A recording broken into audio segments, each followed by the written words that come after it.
Salutations tête de nage, je suis le chef et bienvenue dans Menu Manga, l'émission qui parle de manga, d'animation et d'autres trucs. Et au menu aujourd'hui, on va parler d'un des mangas les plus badass de ces dernières années, Sunken Rock.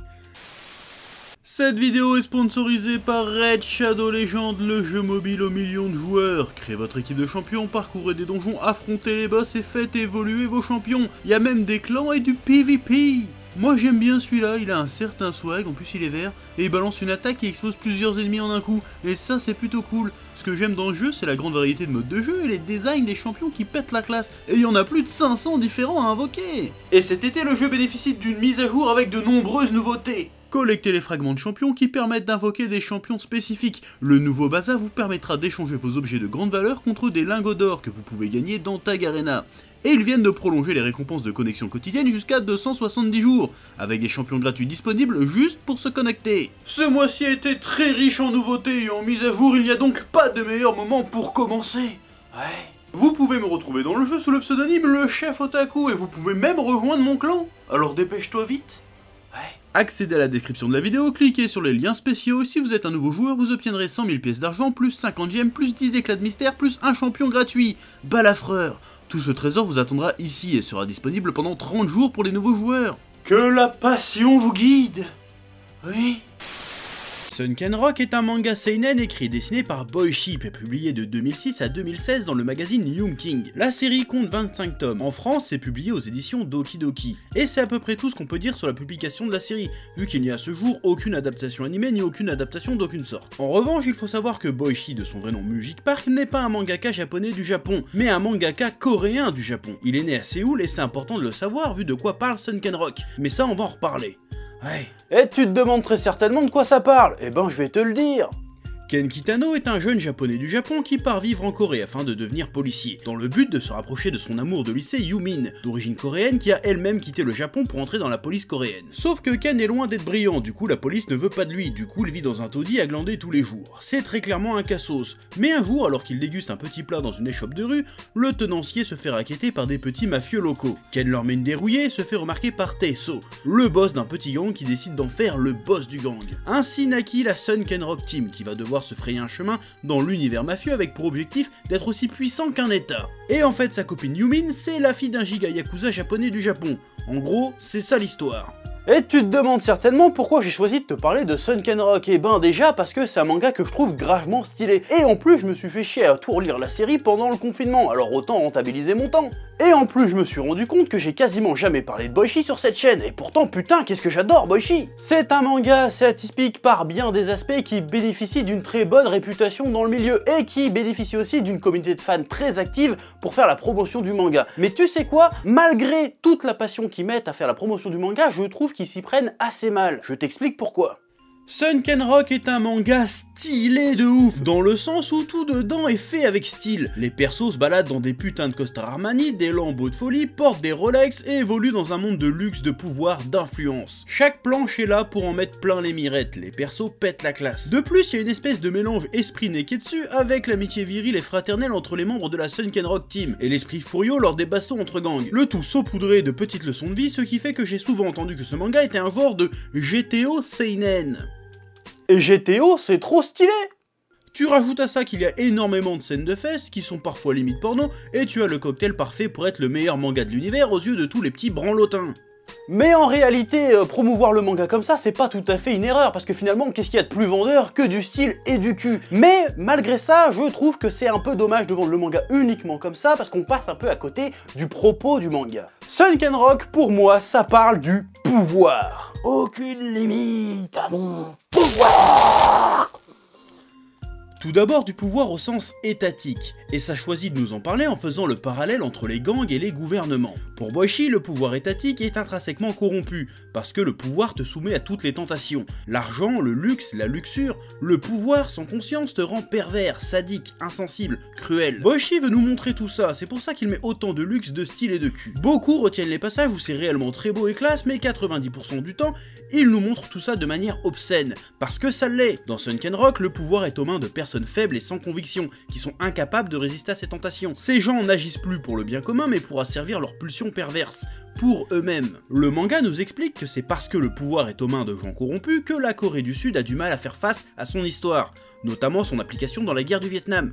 D'ailleurs, il donnera l'intégralité des recettes du second tome à une association qui s'occupe d'enfants du Vietnam. Ouais. Mais aussi à d'autres problèmes sociaux comme la discrimination vis-à-vis des étrangers, et particulièrement des métis coréens, et abordera aussi la violence économique infligée à la population par des dirigeants cupides au travers de la bulle immobilière coréenne. Et il faut savoir que Boichi est un artiste très engagé politiquement, qui soutient régulièrement de nombreuses associations humanitaires et qui est très à cheval attaché à la liberté d'expression. En même temps, c'est un artiste, c'est un peu logique. Et c'est à cause de cet engagement sans faille qu'il quittera la Corée pour le Japon en 1997 pour s'opposer au Juvenile Protection Act, c'est-à-dire une loi qui protège les enfants d'images violentes ou sexuelles. Et c'est sûr que quand tu connais le boulot du gars, autant lui dire de pas dessiner en fait.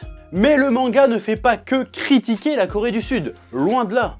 Boichi prend un soin tout particulier à nous faire découvrir la culture sud-coréenne au travers des yeux de Ken. On en apprend beaucoup sur l'histoire, la bouffe, les traditions, les petites différences avec le Japon, et ça c'est cool. Bref, comme je le disais, Boichi nous parle de pouvoir, mais il ne se contente pas de seulement critiquer le pouvoir d'un point de vue étatique. Il nous propose aussi sa vision de ce que doit être, selon lui, le vrai pouvoir. Et ça, il le fait au travers de son personnage principal, Kitano Ken. Ou Ken Kitano, tu dis ça dans l'ordre que tu veux, on s'en fout.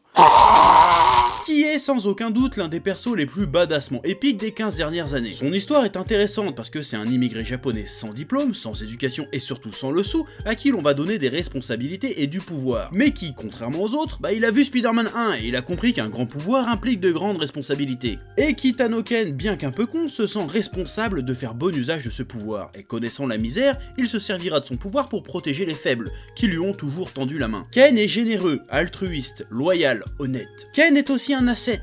Il s'impose une vie de privation, une vie austère. Il est millionnaire et continue de vivre dans un foyer de jeunes travailleurs dans un placard de 3 mètres carrés. Et conduit une bagnole toute naze. Il se lève à 5 heures tous les jours pour enchaîner des heures d'entraînement hardcore, pour renforcer son corps. Car pour lui, notre corps est la seule chose que l'on possède vraiment. Ken représente dans Sunken Rock l'incarnation d'un pouvoir idéal, juste, désintéressé et surtout incorruptible. C'est pour ça qu'il se retrouve constamment dans des situations dignes des plus grands hentai, avec des dizaines de meufs qui veulent se frotter à lui. C'est pour le tenter, le faire céder à ses instincts et donc le corrompre. Mais il résiste le bougre, ce qui nous montre son engagement, la force de sa foi, la force de ses convictions. Ce n'est donc pas juste pour perpétuer le cliché du héros puceau. Non. Ken est donc l'incarnation du pouvoir, et le pouvoir, c'est aussi la force. Et ce bâtard est putain de balèze à la baston, mate-moi ses mains calleuses de daron et ses muscles triés dignes de Bruce Lee, sa mère à ce fumier pète le swag.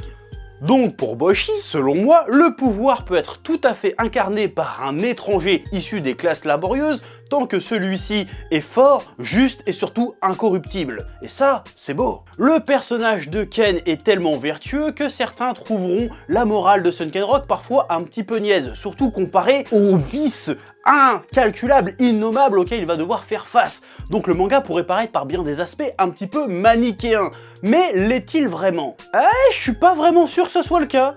Pas mal de personnages apportent de la nuance à ça, notamment Tesso, qui est la véritable tête pensante de la team, qui planifie et magouille pour étendre l'influence du gang, et qui est beaucoup moins idéaliste que Ken. C'est même tout le contraire, et son évolution à ce niveau est vraiment intéressante, mais je ne vais pas spoiler. Ou encore avec le personnage de Yumin, qui est sans aucun doute l'autre personnage principal de cette histoire, qui a un parcours à la fois très proche de celui de Ken, mais en même temps qui lui est très opposé. Disons, pour la faire méga courte et méga simple, que Ken cherche à avoir du pouvoir sans pour autant le convoiter, tandis que Yumin cherche à fuir le pouvoir tout en le convoitant. Ouais, démerde-toi avec ça. Le personnage de Ken Kitano est tellement noble et vertueux qu'il parvient à inspirer ses ennemis à plus de droiture. Et des fois il les convertit tellement bien que c'est limite ridicule, limite un peu grotesque, mais ça marche. Comme s'il suffit juste que un seul mec honnête se lève et ouvre sa gueule pour que le monde aille mieux. C'est beau. Bon, c'est pas du tout réaliste, mais c'est beau.